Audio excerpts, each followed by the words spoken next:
Bismillahirrahmanirrahim. Ada 10 pemberi syafaat nanti pada hari kiamat. Ini disebutkan di dalam hadis-hadis Nabi, ya. Yang pertama adalah Allah Azza wa Jalla, ya. Allah Subhanahu wa Ta'ala nanti yang akan memberikan syafaat ketika semua makhluknya, para malaikat, para rasul, para nabi, para siddiqin, orang-orang mukmin sudah memberikan syafaatnya, tapi orang ini masih tersisa di dalam neraka, ya. Tidak bisa ditolong. Nanti yang terakhir memberikan syafaat kepada mereka yaitu adalah Allah Subhanahu wa Ta'ala. Hal ini sebagaimana di dalam hadis yang diriwayatkan oleh Imam Bukhari, ya, hadisnya sangat panjang. Rasulullah bersabda, hingga akhirnya Al-Jabbar ini salah satu nama dari nama-nama Allah, ya, Asmaul Husna, yang artinya adalah Maha Kuasa. Al-Jabbar ini yang Maha Kuasa.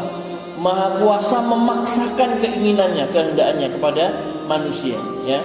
Jadi Allah Subhanahu wa Ta'ala ini Maha memaksakan, ya, keinginannya, ya, kepada para hambanya, sehingga semua hambanya harus sami'na wa ata'na, tidak boleh menentang kepada Allah Subhanahu wa Ta'ala. Kata Rasulullah, hingga akhirnya Al-Jabbar berfirman, yang tersisa tinggallah syafaatku.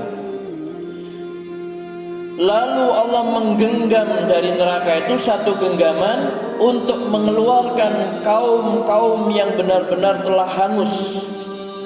Mereka diletakkan di sungai bernama air kehidupan yang berada di mulut-mulut surga. Ada sungai Nahrul Hayah namanya, ya, sungai kehidupan, gitu ya. Selanjutnya mereka tumbuh di dua pinggirannya bagaikan biji-bijian yang tumbuh di dalam bawaan banjir. Kalian pasti pernah menyaksikan hal tersebut di sisi batu besar, di sisi sebuah pohon. Yang condong ke arah matahari menjadi hijau, sementara yang condong ke arah yang teduh memutih. Akhirnya mereka keluar dari kawasan tersebut dalam keadaan indah, mirip sekali mutiara. Ada cap-cap yang dicapkan di pundak-pundak mereka. Akhirnya mereka masuk ke dalam surga. Hadis riwayat Bukhari, ya, nomor hadisnya 7439, ya. Jadi ini syafaat yang terakhir sudah, ya. Ketika syafaat yang lainnya sudah tidak bisa, pertolongan yang diberikan malaikat, para rasul, para nabi tidak bisa, tinggallah syafaatku, kata Allah Subhanahu wa Ta'ala. Kemudian Allah Subhanahu wa Ta'ala mengeluarkan, ya, orang-orang, kaum-kaum yang sudah hangus tadi itu. Maksudnya di sini kaum yang hangus itu adalah orang-orang yang masih ada iman di dalam hatinya tadi, ya, masih memiliki keimanan. Dia tidak menyekutukan Allah Subhanahu wa Ta'ala, ya. Nah, seperti itu. Jadi Bapak Ibu sekalian yang dirahmati Allah Subhanahu wa Ta'ala, di dalam hadis lengkapnya syafaat dari Allah ini diberikan terakhir, ya. Jadi sebelumnya para nabi dan orang-orang mukmin dan yang lainnya itu memberikan syafaat. Yang terakhir baru Allah Subhanahu wa Ta'ala yang memberikan syafaat. Yang kedua, Bapak Ibu sekalian yang dirahmati Allah Subhanahu wa Ta'ala, yaitu Rasulullah sallallahu alaihi wasallam, ya. Jadi syafaatnya Rasulullah sallallahu alaihi wasallam ini adalah asy-syafa'ah al-kubra atau syafa'atul uzma, syafaat yang agung, ya, yang maslahatnya itu meliputi seluruh umat beliau, ya. Syafaat ini khusus diberikan kepada Nabi Muhammad sallallahu alaihi wasallam. Hanya beliau yang bisa, ya. Ketika manusia mengalami kesedihan, kesulitan dan bencana yang tidak kuat mereka tahan di akhirat nanti, ya, di padang mahsyar, mereka meminta kepada orang-orang tertentu yang diberi wewenang oleh Allah untuk memberikan syafaat. Mereka pergi kepada Nabi Adam alaihissalam, kepada Nabi Nuh, Ibrahim, Musa dan Isa alaihissalam. Ini rasul-rasul ulul azmi, ya. Tetapi mereka semua tidak bisa memberikan syafaat, sehingga mereka datang kepada Nabi Muhammad sallallahu alaihi wasallam. Lalu beliau berdiri dan memintakan syafaat kepada Allah Subhanahu wa Ta'ala. agar Allah Subhanahu wa taala menyelamatkan hamba-hambanya dari azab yang besar. Lalu Allah pun memenuhi permohonan itu dan menerima syafaatnya. Dan ini termasuk maqam mahmud, ya, maqam mahmuda, ya, sebagaimana di dalam firman Allah Subhanahu wa taala, ya, surat Al-Isra ayat 79. Wa minal laili fatahajjad bihi nafilatan lak asa ayyab'atsaka rabbuka maqaman mahmuda, ya. Jadi maqam mahmuda itu kedudukan yang sangat terpuji itu adalah ketika Rasulullah sallallahu alaihi wasallam ini di hadapan semua manusia itu memberikan apa? Syafaat dengan izin Allah Subhanahu wa taala, ketika semua nabi, semua rasul tidak bisa memberikan syafaat. Maka beliau sendiri menyatakan, aku adalah orang yang pertama memberikan syafaat dan aku adalah orang yang pertama kali diterima syafaatnya, ya.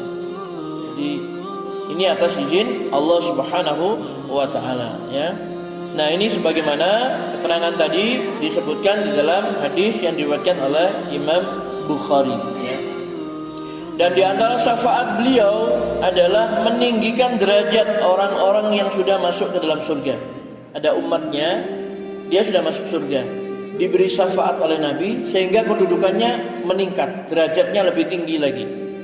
Kemudian dia juga memberikan syafaat bagi orang-orang yang akan masuk ke dalam surga supaya segera dimasukkan ke dalam surganya Allah Subhanahu wa taala.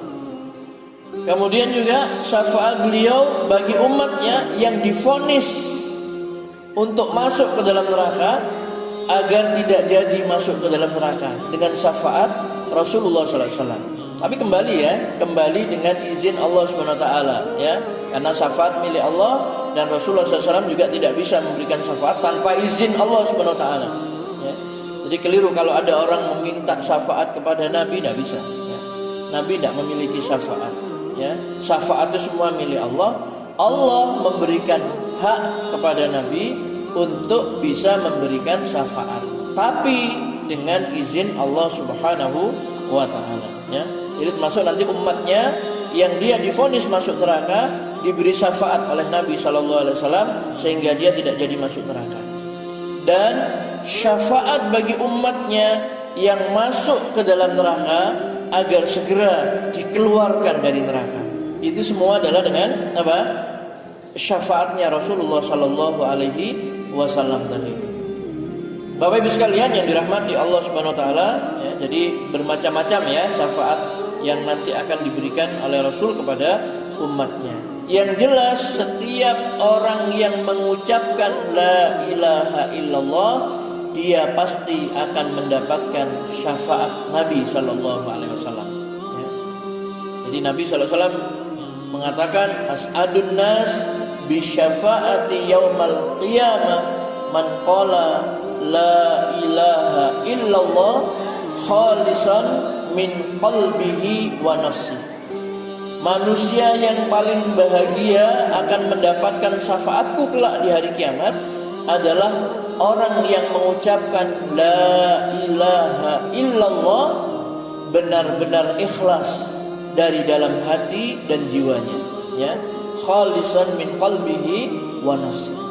Jadi mengucapkan la ilaha illallahnya itu benar-benar ikhlas semata-mata karena Allah Subhanahu wa taala. Dia akan mendapatkan syafaat dari Nabi sallallahu alaihi wasallam. Dan beliau juga menunjukkan beberapa amalan-amalan yang dilakukan, apabila dilakukan maka dia akan mendapatkan syafaat. Di antaranya adalah banyak bersolawat kepada Nabi sallallahu alaihi wasallam.